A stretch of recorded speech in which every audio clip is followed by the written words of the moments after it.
Welcome back, nerds, to your nerd news. Did you miss me? It's been a couple weeks, but here we are. Let's get into today's episode. We have in the music section, Slipknot and Mushroomhead are at it again, it would seem. Plus, in books and comic books, we have Forward Motion from George R.R. Martin, but maybe not exactly what you're wanting to hear.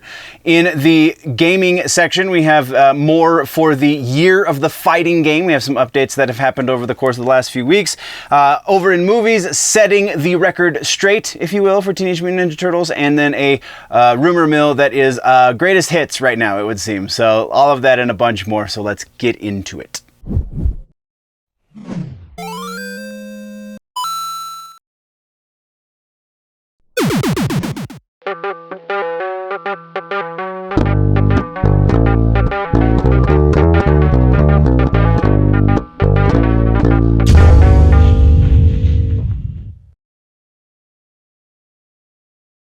In the housekeeping section, we are, like I said, not 100% back yet. Still, with this whole job situation, just Fridays are too volatile, man. I gotta figure out a different day for streaming, and that's even less easy, I think. So the stream portion is still on hiatus, but we are back for regularly scheduled episodes. Hopefully the trickle of content that I had scheduled while we were gone was enough to keep you around, and now that we are back into the news, as far as other things going forward, right now we're just kind of plugging along. There's some concert dates coming up, so we might be having wonky schedules in the not too distant future, but take a week off. I think the week I go see Pantera is the same week I go see Mudvayne, so yeah, we're probably not going to have an episode that week, but yeah, as we get closer to that, I will let you know. As far as the rest of housekeeping goes, I think we're all right. Other videos on the channel and over on the Clips channel will probably be slightly affected as well. I'm also trying to get another batch of reaction videos up, so that's good to know, I suppose. And from there, let's just talk news, shall we? Also, I guess I should say, before we do get into the news, still on strike for both the writers and the actors. So that means full episodes for everyone, because honestly, there's barely a TV section. So yeah, that's the last of housekeeping. Now, let's get into the news. So, music section, let's kick things off the right way. In music section, we have new record that's kind of a surprise from OTEP. We also have, like I said to the intro of the episode, we have Mushroomhead and Slipknot going at it a little bit, but that might be a poor choice of words. And then we also have Metallica giving us some very interesting news. So let's talk music, shall we? Starting off in follow-ups and corrections, we do have a couple of follow-ups. First up, we have Halo Effect, that record that we announced that they were working on. Well, now they have finished it, and they are looking to release said record sometime at the beginning of 2024. No exact release date just yet, but they are finished with it and moving through the mixing and mastering and all that jazz. So pretty awesome. And then we have one other follow-up. We talked previously about a single that OTEP had released that was a cover of a Billie Eilish song, which kind of struck me as a little bit odd. Well, apparently there is a new OTEP record that is coming from. The record, I did not see oh yeah, that's right. It's called The Godslayer. I did see the album title. The album is called The Godslayer, but there are a number of other covers on there, not just the Billie Eilish cover. We have an Eminem cover. We have Slipknot, Lil Peep, Olivia Rodrigo. Very interesting choices. Like, I can kind of understand the Eminem and the Slipknot stuff, but the rest of it was a little bit out of left field. So I'm kind of anticipating this. It's been a long time since I have anticipated an OTEP record, but there it is. So that's what we have for follow-ups and corrections. Let's jump into new music, shall we? In new music and videos, but this is all, I'm pretty sure this is all just brand new music. There are videos for all of these songs as well. But first up is Code Orange releasing another single. This time it's called Take Shape, featuring Billy Corgan from the Smashing Pumpkins, which is an interesting addition. It works. I wish kind of they had explored the Billy Corgan guest vocal a little bit more, because he kind of almost feels like an afterthought in this, but it still works. Like, it definitely works better than I anticipated it working. A random note about some of the newer stuff that they've released.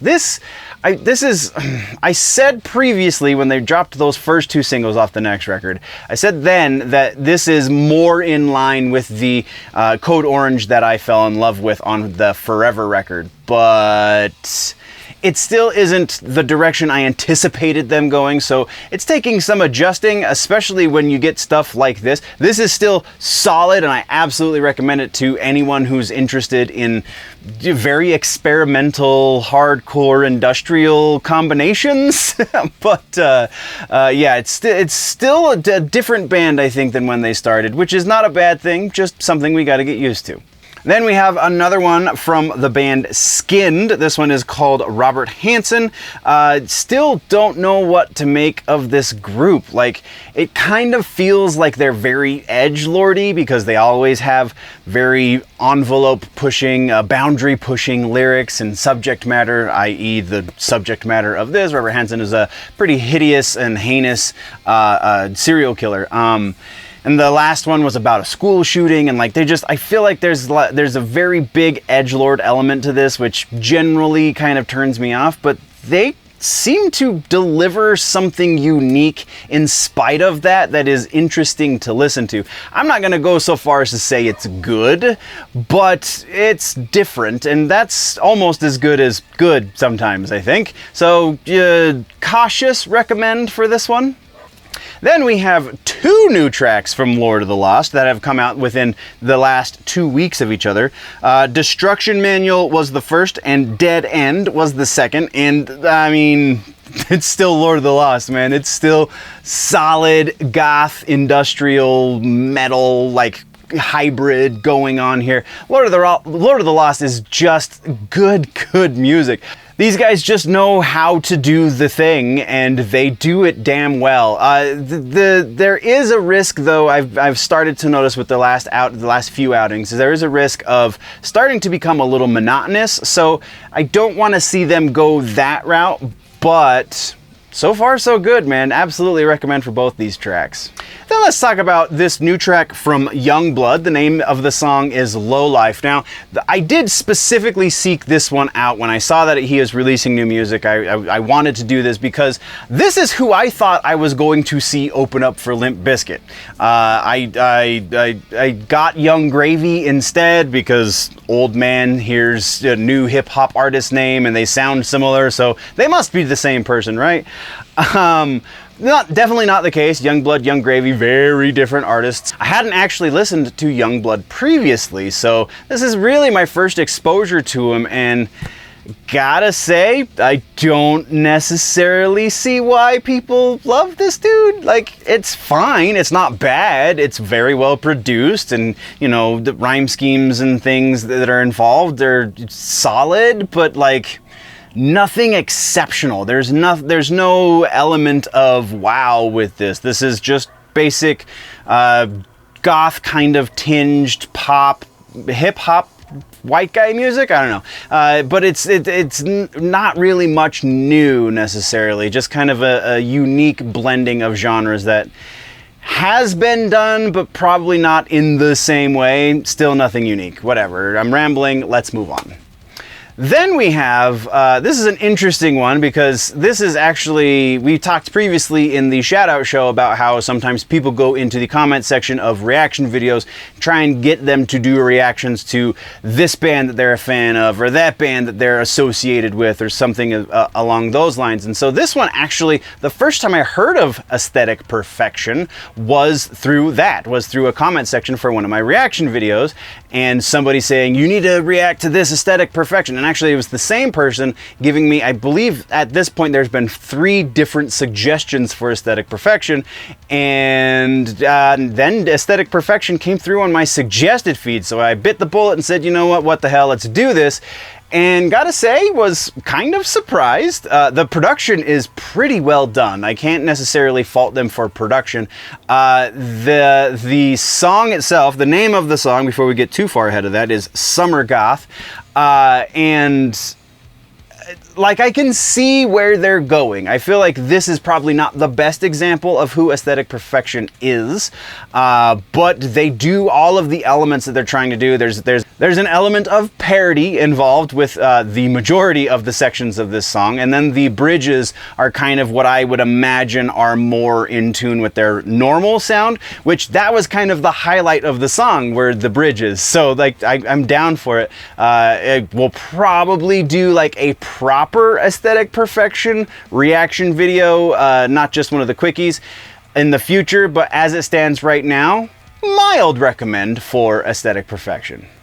Then we got some new music from Aphex Twin, and this is kind of unexpected. Honestly, part of my brain kind of thought he stopped making music, but then the other part of my brain was like, no, he's pretty prolific. He puts out a lot of stuff. So the fact that he's still putting out music shouldn't be a surprise. Though the surprise here is he's kind of started, so back in like the 90s and early aughts, from my exposure to Aphex Twin, is he did records that were like more traditionally structured music, and then he did records that were more ambient sounds and that kind of music. The ambient records were usually the more frequent ones. That's a conversation as to why, probably for a whole other video, but the big ones were the ones that like Come to Daddy was on, and Window Licker and that kind of stuff. So this is actually kind of an amalgamation of those two sounds that I was exposed to in my early days of appreciation of Aphex Twin. So it's interesting. This is not where I anticipated he would take his sound, because honestly, you listen to Come to Daddy, you listen to Window Licker, you listen to the stuff from that rough time frame, and it seems slightly more aggressive. This still is dark and creepy, just without that aggro element. So it's different, still really good, still scoring some dark, crazy movie in his head, I'm sure, and absolutely worth a listen. Just don't go into it thinking it's going to be another Come to Daddy. And then we got new music from In This Moment. The name of this song is The Purge. It's coming from their upcoming album, God Mode, out October 27th. Again, this is another band that I feel like is kind of resting on their laurels. They put out, I can't remember the name of the record, but it was a few years ago, and it was kind of like the record that Marilyn Manson never put out. That was kind of the feel. The one with, what was the name of the song? Horror, I think, was the name of the song. That was their big single, and they had a couple other pretty big singles off of that were unique in this active rock, maybe light metal kind of subgenre that has been kind of carved out recently, which made them stand out. It gave them their own unique voice. This track is not that. This track is very much just kind of ducking into the crowd and losing their face in the vastness that is metal these days, is the active rock community, is the whatever, octane core is what Finn McKenty would call it. And that's kind of exactly what this is. This doesn't set them apart. This is not really a recommend. Unless you are an absolute fan of In This Moment, probably not going to be the song that wins you over. Next, we're talking about a band I honestly had never heard of previously, and that is Celestial Annihilator. This is cosmic black metal, is what the technical subgenre has been labeled as. And like, I feel like a lot of the subgenre talk is a little ridiculous. In this case, I can understand why you would call this cosmic black metal, especially if you watch the video for it. It's very cosmic video, so that kind of adds to the feel. But so this is a little bit better than most of the pack of black metal. This is better than a lot of the solo dudes with a single mic that, you know, do nothing but make it sound like crap. This is better than that for sure. Is this Black Braid level of good? Is this Magua level of good? Not really, but it's still better than the average black metal. So on that note, it's a recommend. It's absolute, oh man, it's it's interesting to hear the difference between what is categorized as cosmic black metal versus Black Braid's atmospheric black metal, and how those two things can differ. It's a really interesting study in subgenre differentiation. So like for that reason, absolutely check it out. If you just like black metal, you'll definitely dig this. If you're not much into black metal, it's probably not going to change your mind. And our final piece of new music this week comes from a band called, and I think I'm saying this right, Chaosis? Maybe. This is featuring vocalists from Slipknot and Mushroomhead. Well, former vocalists from both of those bands. But it's not the same two former vocalists that are going on tour together. It is Anders Kolsefni, because he is the only former vocalist for Slipknot. But the other vocalist on here that is guest vocaling is Jeffrey Nothing, who has recently left the band Mushroomhead. So very interesting usage of these two guest spot vocals. This, though, the song as a whole is just like mediocre nu metal garbage that didn't really get mixed very well. There's definitely a lot of very poor production involved with this, so it really turns you off to any awesomeness that could be happening with these vocals. And there is a lot of really cool potential here, because Jeffrey Nothing has an amazing voice. Anders, not necessarily amazing, but unique, yeah, sure. And I think they utilize Anders fairly well. Nothing, though, kind of falls into the mix, and you can't, if you weren't watching the video to see when he's singing, you really wouldn't be able to pick him out. So yeah, just a whole lot of wasted potential with this one. It is interesting to see just because of the anthropological kind of elements of the Slipknot and Mushroomhead getting along in a certain way, but the song itself is really hot garbage. So watch it with the volume off, maybe. So that brings us into tours and festivals. This week, the only one that I caught was Polyphia. I'm sure there were some that kind of slipped through my grasp for whatever reason, so we'll play a little bit more catch up next week. But Polyphia has announced that they are going to be adding dates to a tour that they had kind of announced. They only announced a very small amount of dates previously, so this is like a big, long, going all over North America kind of tour. The dates start September 5th in Asheville, North Carolina, runs through November 3rd in San Antonio, Texas. They will be at the Blue Ridge Rock Festival. That is a mouthful. They will be there, though, like, I think it's like 5 dates into this tour, and then they're going to be picked, they're going to catch some support after the Blue Ridge show. They're going to get support from Domi, JD Beck, and Midwest. Not necessarily all at the same shows. There's different legs of the tour will have different supporting acts. So definitely follow the link in the description if you want to pick up tickets, or you just want to see who will be the support for the dates near you. They are going to Canada, and I think I saw 1 or 2 Central America dates as well, but I could be wrong. So definitely go double check those specifics if you're interested. From there, though, we're moving into regular ass news, and we only have one piece of just plain ass news, and that is Metallica has started a podcast. Kind of. It's not the dudes in Metallica specifically hosting a weekly show. That would be really cool, and I'm sure it's within their capabilities. It's within their wheelhouse of capability. They're just Metallica, so they don't have to. So they have 2 people who are very closely associated with the Metallica camp are hosting what amounts to effectively a once-a-week news show that has to do with everything Metallica. So presumably the boys will be showing up from time to time on the show, but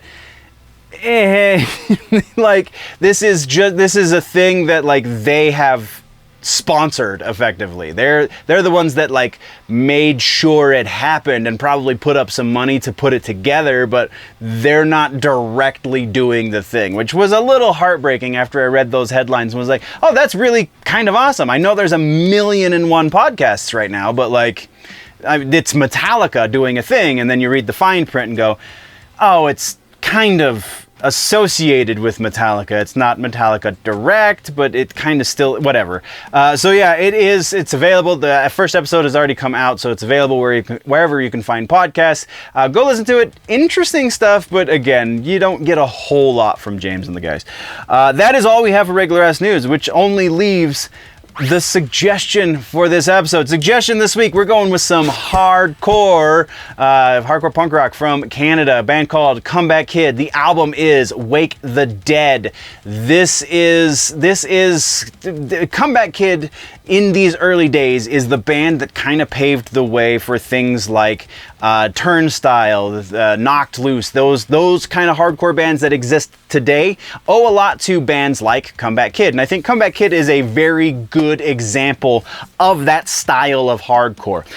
There's a lot of melody involved, but there's still a lot of crushing riffs and stuff like that. So whole lot of fun. It's actually a pretty short record. It's like 45, 50 minutes long, something like that. So you can listen to it real quick, probably listen to it twice. And then if you really dig it, go check out their first record, Turn It Around, because there is one of the best breakdowns ever in hardcore on that record. I just think the songwriting is a lot better on Wake the Dead. So go check out Wake the Dead from Comeback Kid as your suggestion this week.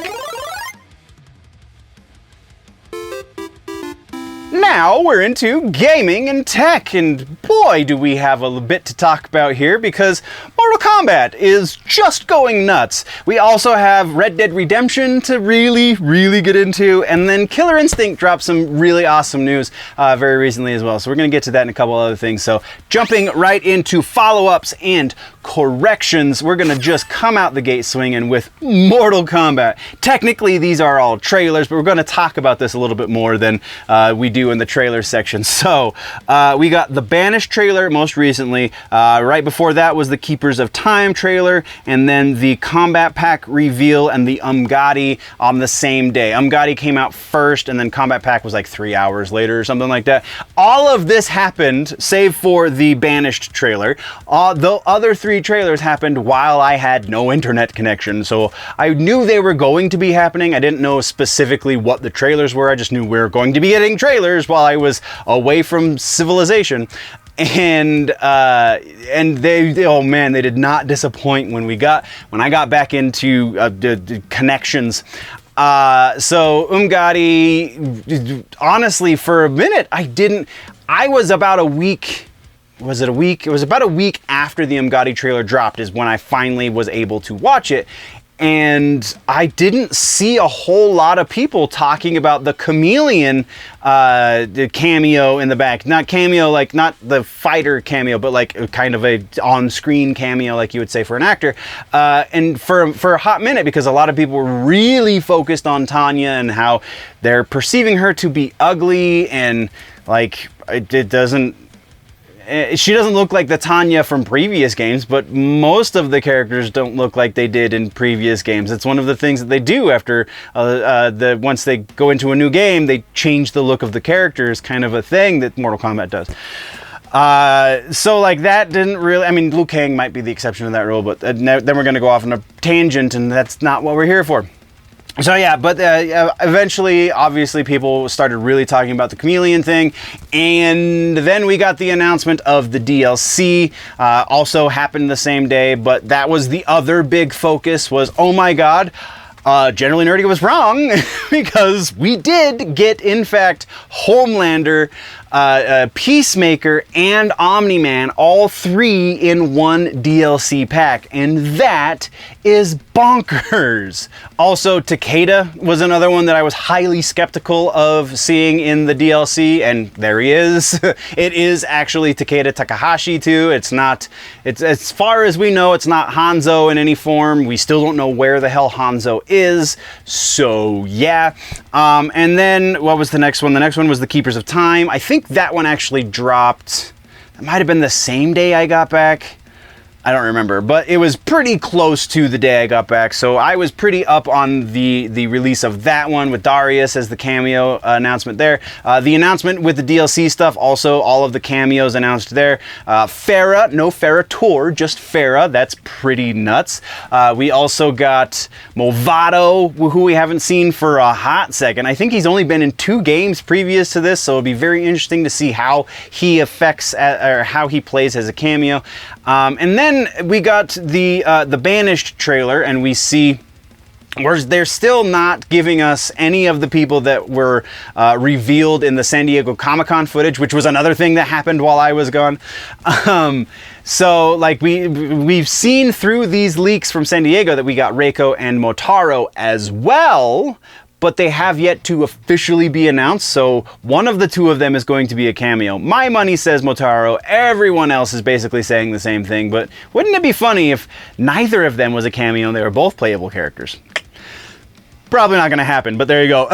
But yeah, so the Banished trailer is definitely a thing that I was here for. I am a big fan of what they've done with Reptile. I've never been a big Reptile player, but I mean, watching that footage, I'm gonna give him a shot because he looks to be a little more fluid, and I think I had trouble stringing him together in previous games, but it looks like that won't be as big of an issue this time around, but we shall see. Ashra was also in the Banished, as well as Havoc, and Serena was the new cameo for this one. The Serena cameo looks pretty crazy. I'm digging that one for sure.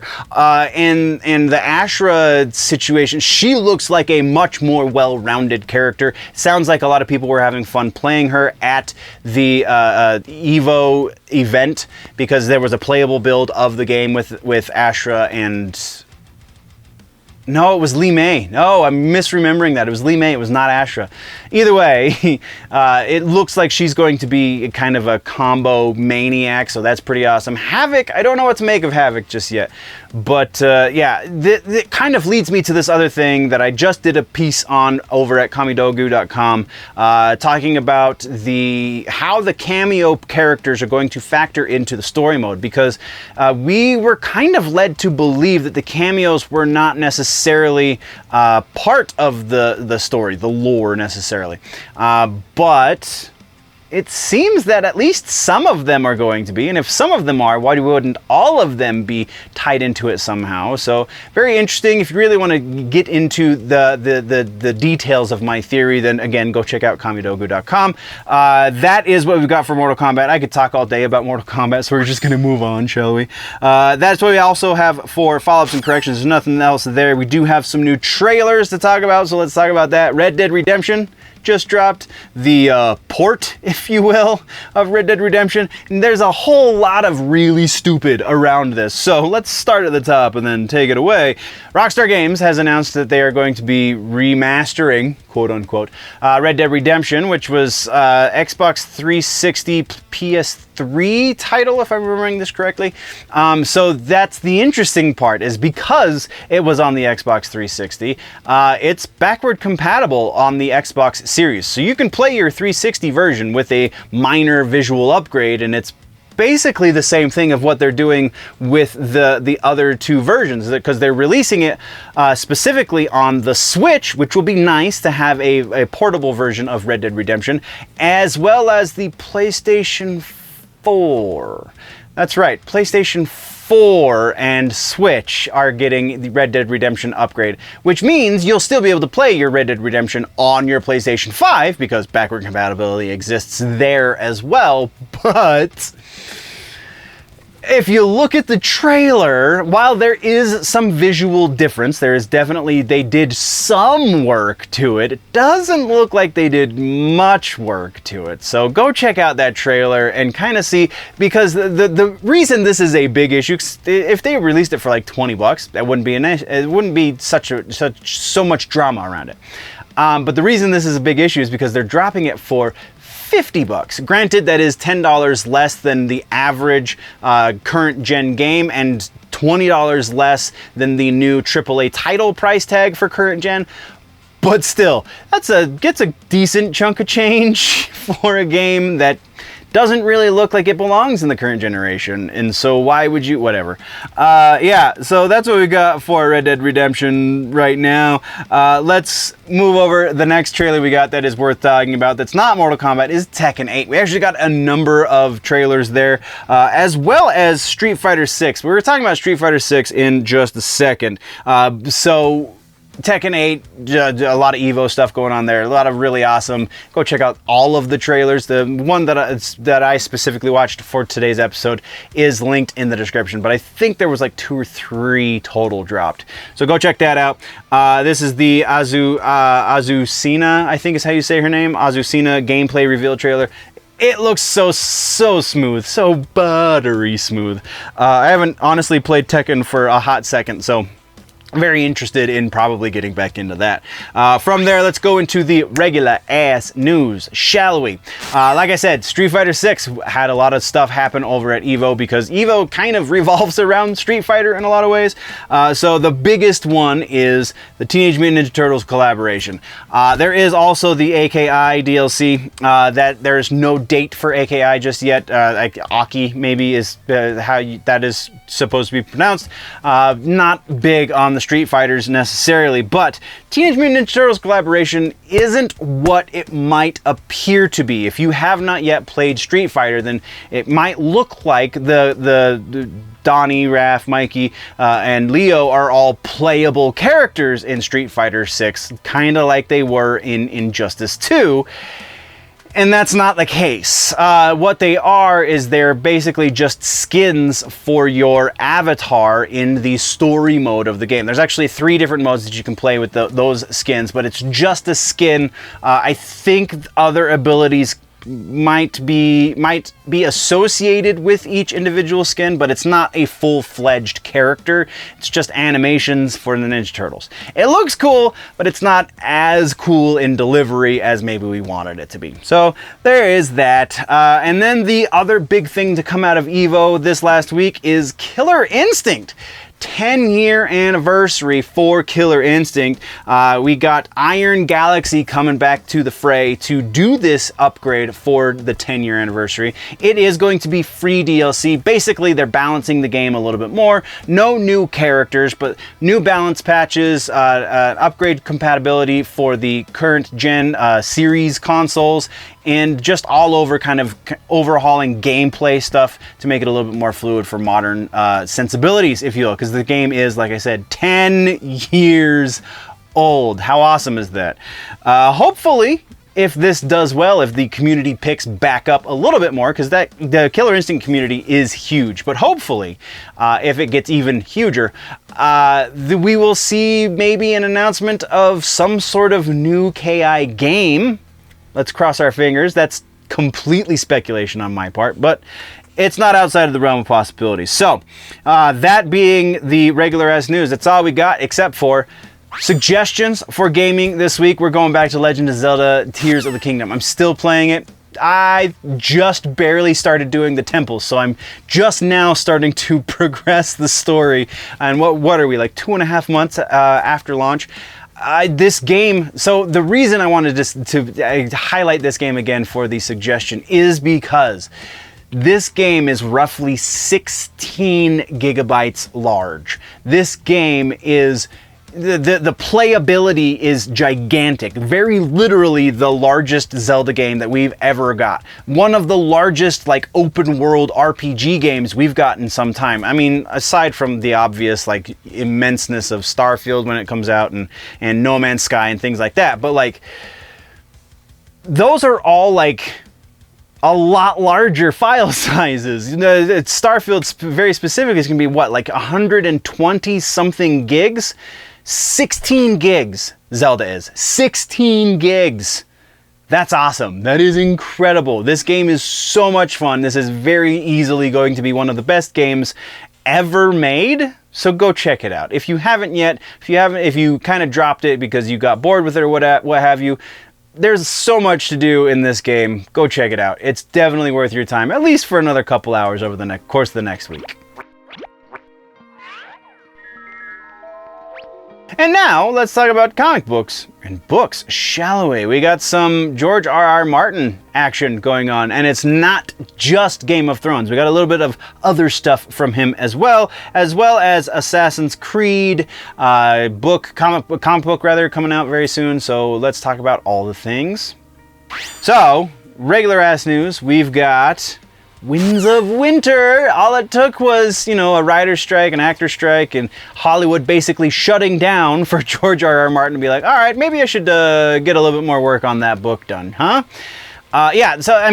He claims that he is always working on Winds of Winter, but he has said very specifically, since all of the shutdowns in Hollywood have happened, that he is going to be working even harder on it because that's all he can do because everyone's on strike. So,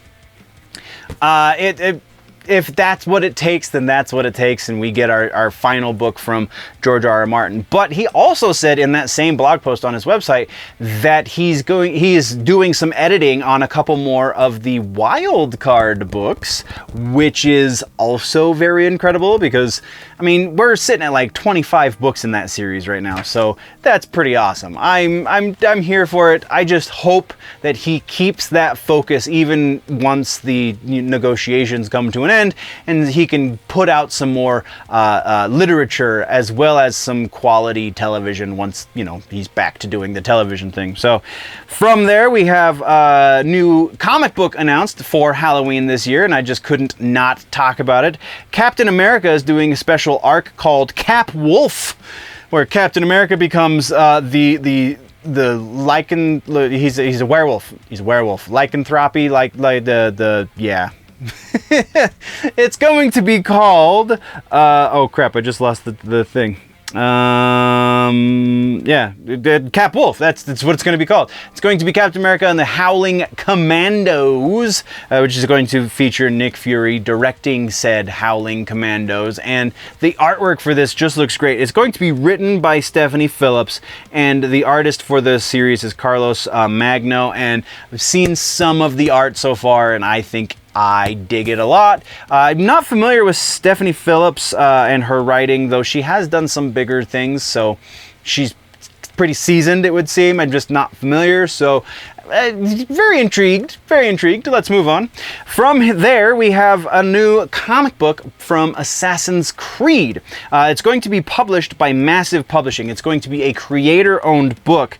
But did I not take the, really? Did I really do that? Apparently I didn't write down the creator's name. So yeah, that's pretty stupid of me, and I apologize, but it's coming.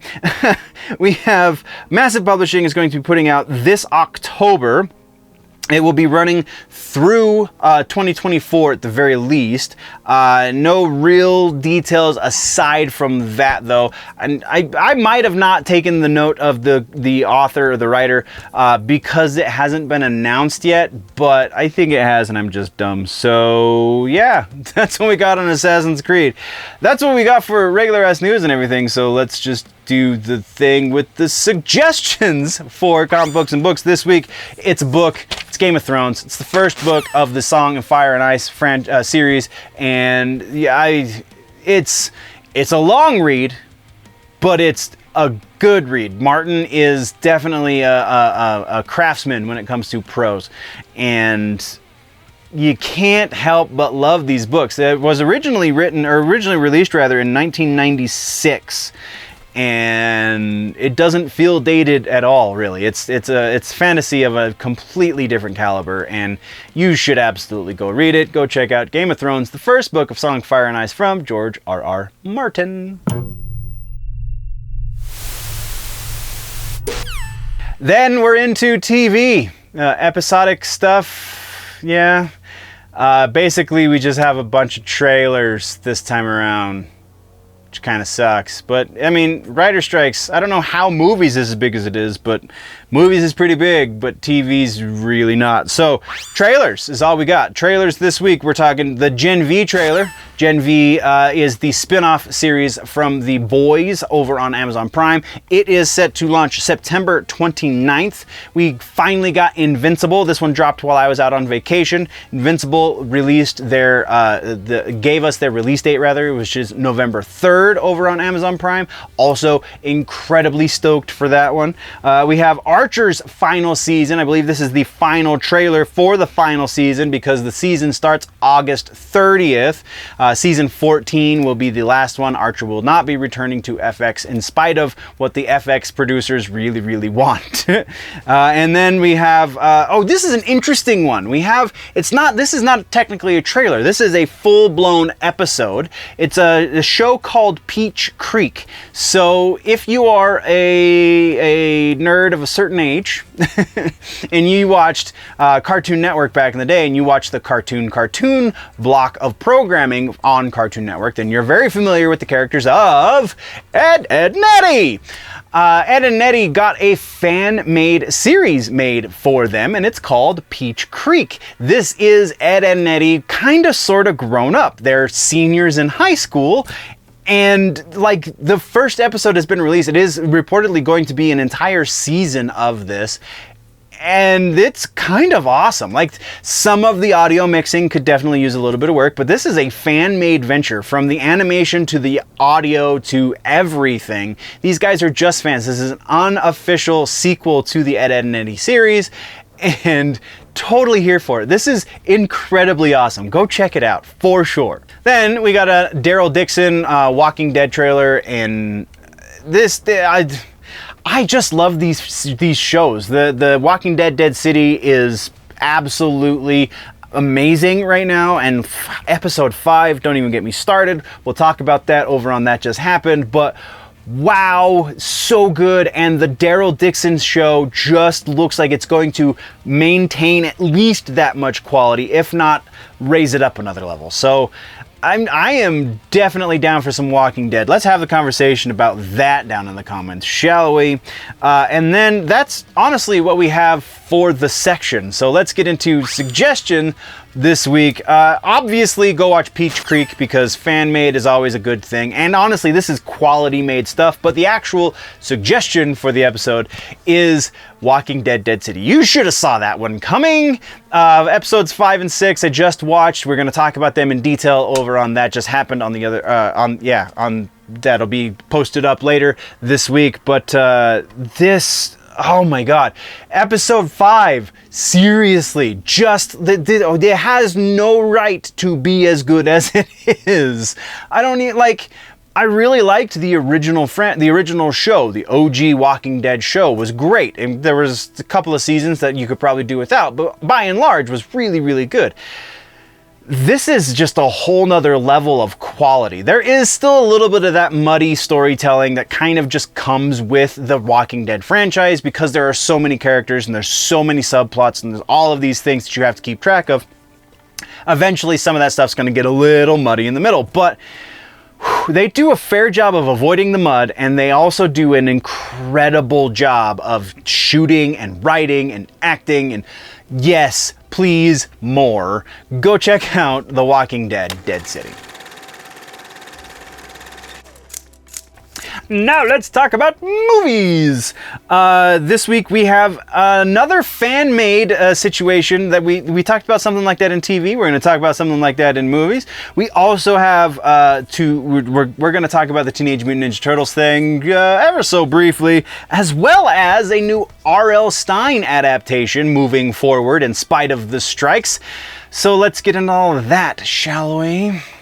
Okay, so trailers is an interesting situation this week. We have our first trailer coming out the gate is, again, we have to start with Mortal Kombat stuff because that's just how it is. But fan-made movie, Mortal Kombat Deathrite, dropped the trailer. There is a whole YouTube channel dedicated to the production company that's doing this. This is not sanctioned by Ed Boon. This is not sanctioned by Warner Brothers probably at all. But it's fan-made, and like, just a lot of fan-made stuff comes off looking very cheap. This doesn't look very, very cheap at all. This looks like this is people who actually know how to do a production and make things look cinematic. It does kind of look like they went with cheaper gear, but that's, you work with what you got when you're not funded by, somebody as rich as the Warner Brothers. But it's absolutely worth a watch, because Mortal Kombat, A, but B, like, this is the quality that you can do on a shoestring. It kind of is making Hollywood look bad, I think. So moving from there, speaking of unofficial or fan-made or low budget, maybe is probably more appropriate. Legend of the White Dragon dropped, I believe, what is going to be the final trailer. It happened at San Diego Comic-Con. This, if you don't remember, is the final movie from Jason David Frank before he tragically passed. I believe it was a little over a year ago now. So you take a look at this trailer, and then you take a look at that Mortal Kombat trailer. And while they do both look like very much a whole lot of love was put into both of them, there are some visual issues with the White Dragon trailer that I didn't really pick up on the Mortal Kombat trailer. So as much as I absolutely love the stuff that Bat and the Sun does, they're the guys that do the Superpower Beatdown. They've done a couple of other shorts. They did a Batman short a little while ago that we talked about here on the channel. They're great storytellers. I just think cinematography wise, they could use a little bit of work, whereas the Mortal Kombat project, less so. It's pretty awesome. Anyway, I'm gushing a little too much about Mortal Kombat, but yeah, go watch all of these trailers because so far so good. Next one that we're talking about is Kill Room. This is just one that kind of came through on my suggested feed in YouTube and was like, that's interesting. This is a huge cast. Uma Thurman, Samuel L. Jackson, Joe Manganiello, Maya Hawke. A whole lot of big faces, big names, and looks like a very intriguing movie premise. So go check out the trailer. Let me know what you think. Does this one strike your interest? Like I really didn't think it would, but it kind of does. So there's that. And then our final trailer is the final trailer for Five Nights at Freddy's. That's right. We got a final trailer for Five Nights, and just doing more for the hype machine. There was recently a rumor talking about the length of this movie was going to be 3 hours long. Like, it's bad enough that it's going to be PG-13, so like a lot of the kids that were going to go see it might not now. But 3 hours, that's going to be a big turnoff for even more kids, I think. So I don't know, man. I'm going to see it. Like it looks like something I want to watch, especially having at least played the first game. Like, I'm very intrigued, but that 3 hours seems a little strange for such a movie, but maybe it'll work. I don't know. Let's move on though, shall we? Let's talk now about some regular ass news. We got a bit. So before we get into the fun things, we're gonna start this off and just have an appreciative moment for the comedic genius that was Paul Reubens. If you don't know, and why wouldn't you at this point? Paul Reubens passed away a few weeks ago. A little over a week ago now, of cancer, and he had apparently been battling cancer for some time. He was 70 years old and just made my childhood a lot more interesting. There are a number of things that I watched routinely, and Pee-wee's Playhouse was one of those things. Grandma had Disney Channel, and so anytime I was over at Grandma's house, I was watching as much Pee-wee's Playhouse as possible. As an adult, I still watch a fair amount of Pee-wee. And Paul Reubens just brings joy. I mean, even not as Pee Wee Herman, even like in something like, he was fantastic in, what was that, Blow. He was also really great, which is drama, but he was also really great in The Mystery Men with Ben Stiller, which is a different kind of comedy for him. It was a whole lot of fart jokes and just... The comedic world and just the world in general is a little less bright because of the passing of Paul. So we're going to take a moment and remember Paul Reubens.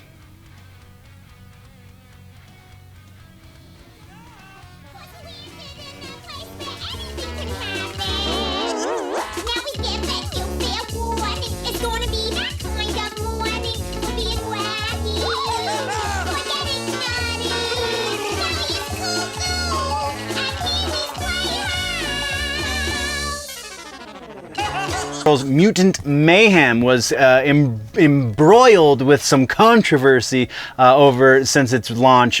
So there was a reviewer. I honestly didn't write down the reviewer's name because it's irrelevant at this point because so many people have picked this story up without actually having seen the movie or done even the most cursory bit of research and ran with it. So there was a reviewer who is of the more conservative leaning side, which is fine. But he said that they made Splinter gay in the Teenage Mutant Ninja Turtles Mutant Mayhem movie. And it was a tweet, and that was effectively the entire tweet was they made Splinter gay. Why? And then other conservative outlets kind of picked that up and went, oh, we're going to talk about this for a little while because it's news, even though we don't know what we're talking about. So the confusion is over a character named Scumbag. Scumbag is voiced by a man, but Scumbag doesn't actually have any lines. Scumbag just makes noises because it's effectively a fly, I think. I honestly haven't seen the movie yet either, but, you know, I can do research. So, Scumbag is technically voiced by a man, which is part of the confusion. Again, no actual lines of dialogue. The character does not speak. The character is, as I am told, as I have read, from a number of not just mainstream outlets, from other underground outlets as well. The character in the movie specifically is referred to as she. That is a female character, and at one point, apparently, Splinter had a romantic relationship with Scumbag. Which that is the issue, not the fact that he was kind of gay for 5 seconds, but like Splinter being a sexual creature is not how the Ninja Turtles works, but that's not what we're talking about. So the marketing team, when they were making the character posters that are all over the place, they didn't know, for whatever reason, didn't know about the story of the movie. They just knew certain notes and bits and pieces, and they knew that the character was voiced by a man. So, using the logic that they had and the information that they had, they wrote on the character poster Scumbag as himself instead of herself. Apparently the director and production staff all were very upset by this, and it has since been fixed, especially now that, you know, people have made the connection and went, oh, my childhood. But yeah, it was from the information that we have now, it was an honest mistake, but it was a mistake nonetheless. Splinter is not gay. Scumbag is not a male. And that's as much as we're going to get into that, because, like, I really want to see the movie. I will very probably have seen it by the time we speak again next week, but as it stands right now, I had other things going on, and I couldn't catch it. So, let's move on, shall we? Oh, actually, no, we're not moving on yet. There was one other piece around Teenage Mutant Ninja Turtles. It wasn't them, you know, race swapping one of the main characters or making one of the main characters gay, or even really severing the Splinter Shredder connection that originally happened in the story, because that was necessary. Anyway, there is something else here, and that is that it has been greenlit to be, they're actually in development, though how much development can go on right now remains to be seen. They are in development for a sequel to the Teenage Mutant Ninja Turtles movie, as well as a spin-off TV series associated as well too also. I know I just repeated myself. So interesting. They're really putting a whole lot of eggs into that one basket though. So hopefully it does better than it seems to be projected to do right now. I've heard not a whole lot of bad stuff, aside from obviously April's black for no reason, and, you know, Splinter and Shredder are no longer connected through the mythology. That seems like unnecessary changes, but by and large, most people seem to be liking the movie who are actually watching it. So there you go. All right, now let's move on. We're talking now about some stuff that was announced at San Diego Comic-Con. DC Animated, Warner Brothers Animated, I guess I should say, announced that there's going to be 2 huge comic book adaptations in the animated movie world, and that is Crisis on Infinite Earths, as well as The Watchmen will be coming out on the Warner Brothers animated platform, though how far into development were these movies before the strike? I don't know, but you know, hopefully soon it'll happen. From there, we have Wonder Woman. We have an announcement from Wonder Woman. Gal Gadot herself has come out and said that she is specifically working with Saffron and James Gunn on a third solo movie. So Gal Gadot will be coming back as Wonder Woman, at least according to Gal Gadot, because James Gunn and Peter Safran, neither of them have said one way or the other for certain with this situation. So that remains to be seen. There's actually a rumor revolving around this one over in the rumor mill, so stick around for that.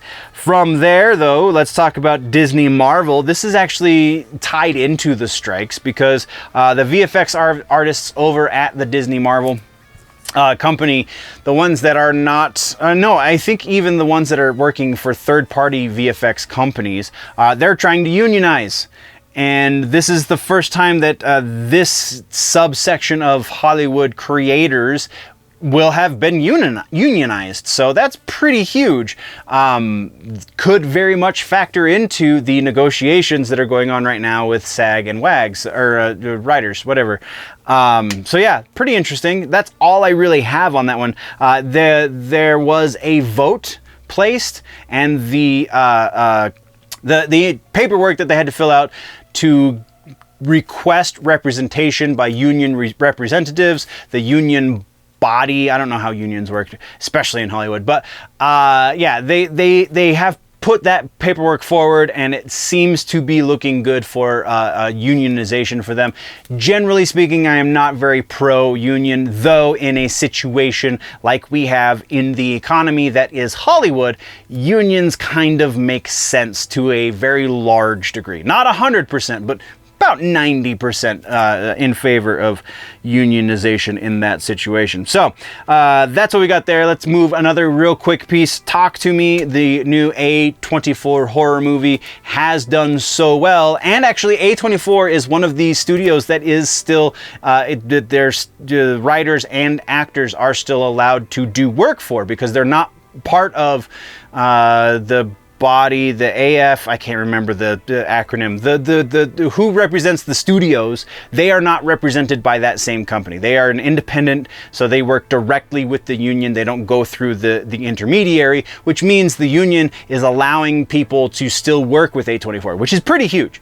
So yeah, but their new big movie, Talk to Me, just got announced that there is a green-lit sequel moving forward, so that's pretty awesome. Again, that was a quick one. And then our final piece, I think, yes, final piece for movies this episode is Zombie Town, a new R.L. Stine adaptation. It's a live-action movie that is going to find its way into theaters. I don't know who the production company is just yet, but it is to the point in its development, so I should know who developed it, that it got a rating, PG-13 rating specifically. So R.L. Stine's kids' books are getting PG-13 ratings these days. So weird. Such an interesting dichotomy over there in Hollywood, isn't it? So that's what we have for the movies section. Let's talk now about the suggestion this week in movies. Movie suggestion is Pee-wee's Big Holiday. This is the last Pee Wee Herman movie that came out. Joe Manganiello factors very heavily into this, and this is the reason why we love Paul Reubens. I mean, there is plenty of other reasons why as well, but the Pee-wee stuff, man, is just so good. And this is, even though it's separated from Big Adventure by, I think it was like 25 years or something, you could still watch all three Pee Wee Herman movies back to back to back, and they would feel like this, like a continuation of the same character. Everything would feel right. And even though, again, this most recent one was separated from the other two by a fair amount. So yeah, this is good stuff. Go check out the Pee-wee's Last Holiday and remember you some Paul Reubens, because those are good memories, man. Rumor mill. Let's talk about these rumors. This week in the rumor mill, we have so much going on. We have some gaming stuff. We're going to talk about Silent Hill. We're going to talk about Deadpool 3 because there's a lot of stuff going on there. We're going to talk about Mandalorian Season 4 rumors and a whole bunch whole bunch more. So, starting things off in new sources for old rumors, the Lando property actually has two new sources saying different things, actually. So if you remember previously, we talked about Lando getting his own movie, and then that got flipped into Lando series on Disney Plus, and now apparently one of the rumor sources is saying that it's going to be a movie again, and it's still absolutely in the works. And then the other source is saying that no, it's still going to be a series, and Donald Glover and his brother Steven are the ones writing the series. So I think possibly the first rumor was just the information was misinterpreted, and it's still a thing over on Disney Plus is what they should have said, I would imagine. And then the Donald and Steven Glover thing, why would, if you have Donald Glover in the thing, why would you not also at least give him a writing credit, if not let him write the whole damn thing? He won so many awards for Atlanta, like that just makes total sense. And he also understands the character probably better than most writers in Hollywood do it today. So yeah, I think that's a thing for sure.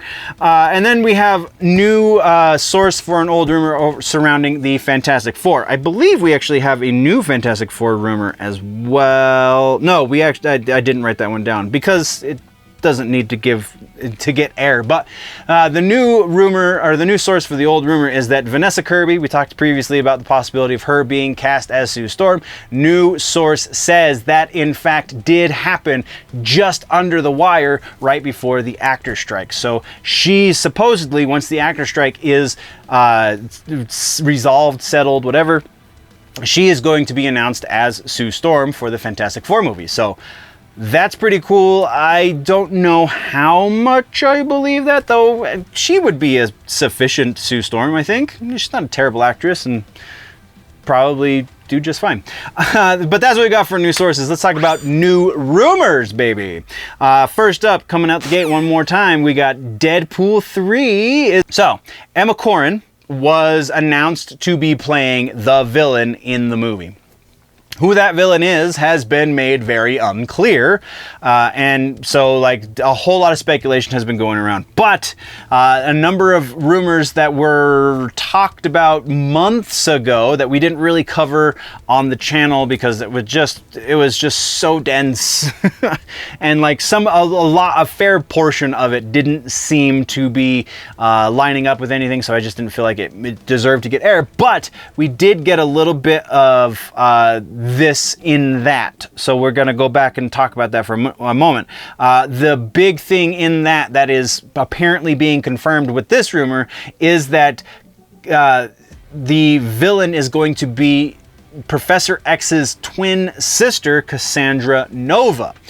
Nova was created by Grant Morrison in 2011, and like this just seems right. If you look at the actress Emma Corrin, then you look at the character Cassandra Nova, like you can see the similarities, which might honestly just be why this rumor is starting to pick up and grow some legs, is because she was just announced as the villain, so then it kind of made sense, right? But there are some prominent leakers and insiders who are saying that yes, she is going to be the villain, but that's not who the villain is going to be. So there is fair amount of doubt here, though. If it were up to me, I would go this direction. So we're gonna say 70% likely that we will be seeing Emma Corrin as Cassandra Nova in Deadpool 3 on May 3rd of 2024. Next rumor has to do with Nova, the Marvel movie that is somewhere in development, though again, strikes and whatnot, everything's been stopped. But Nova is reportedly looking at Jared Padalecki as Nova.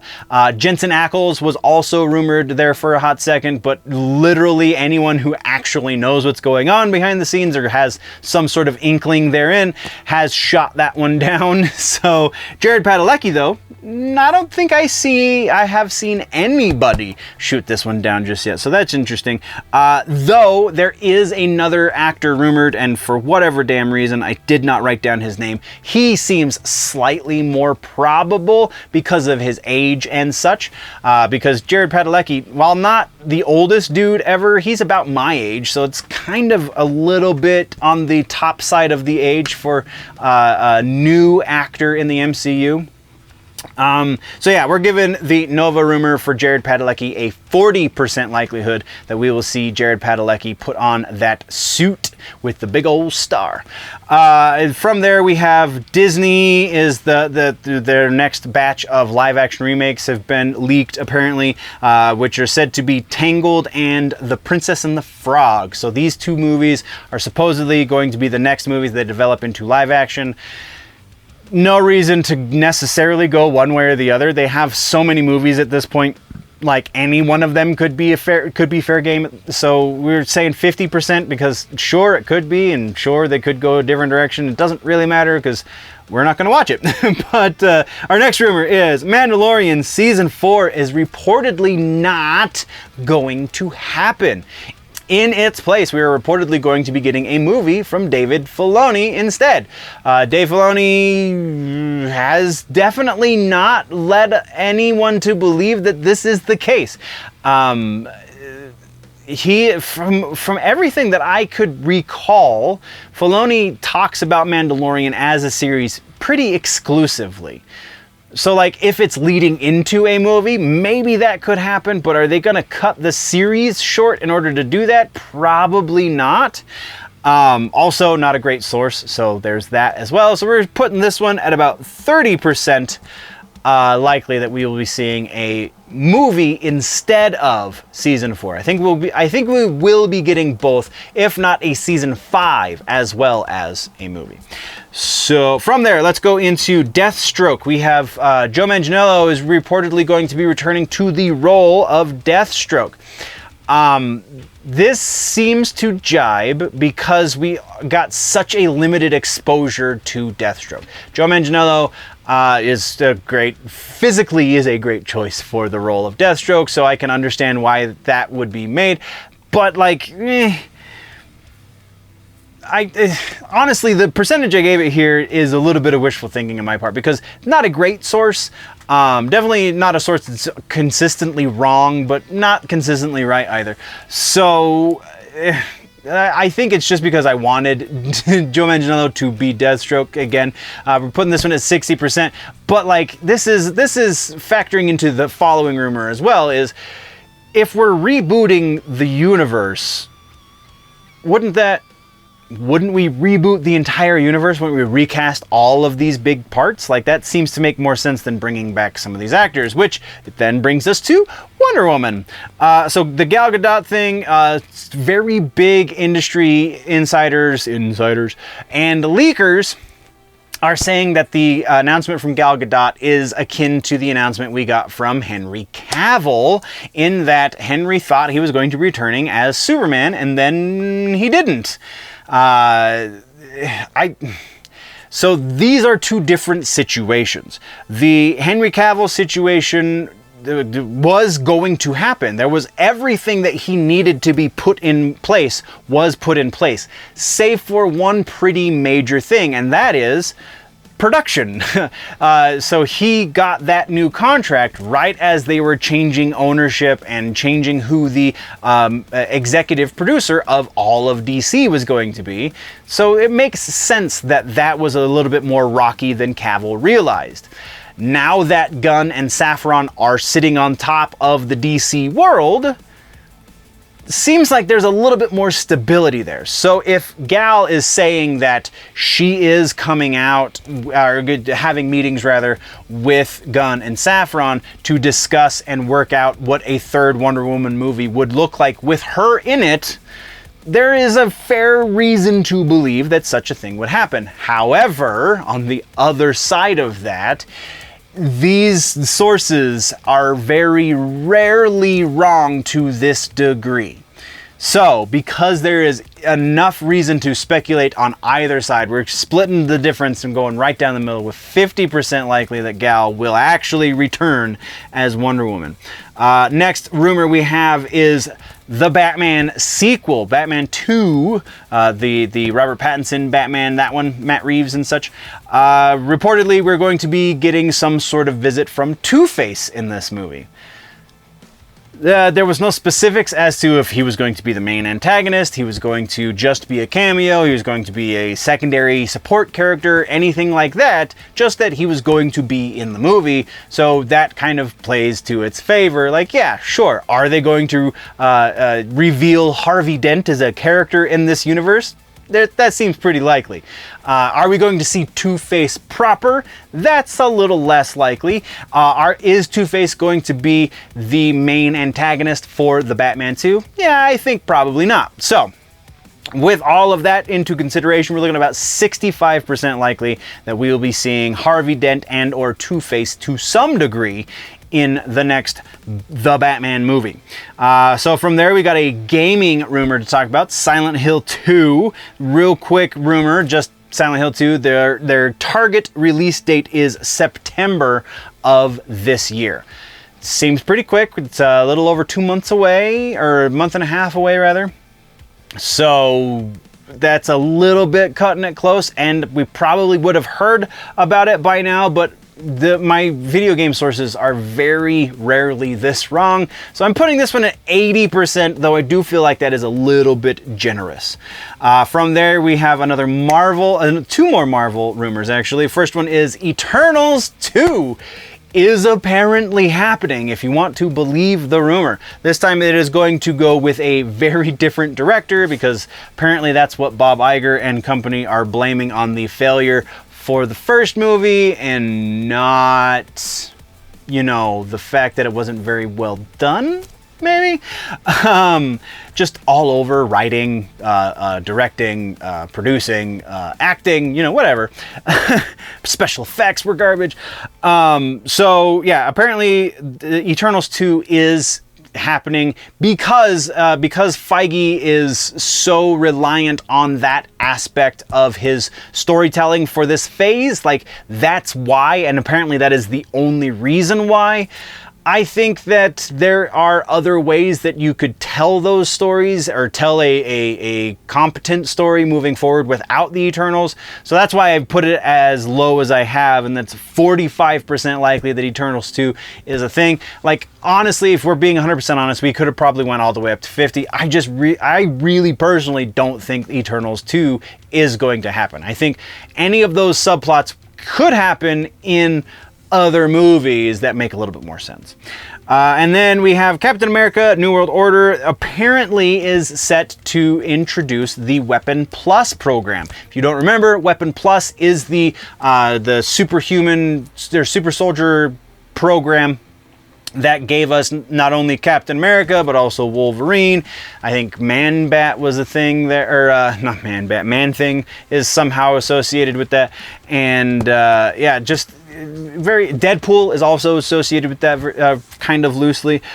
This seems logical to me. This is not a great source, and honestly, a better source has kind of said, no, that's not a thing.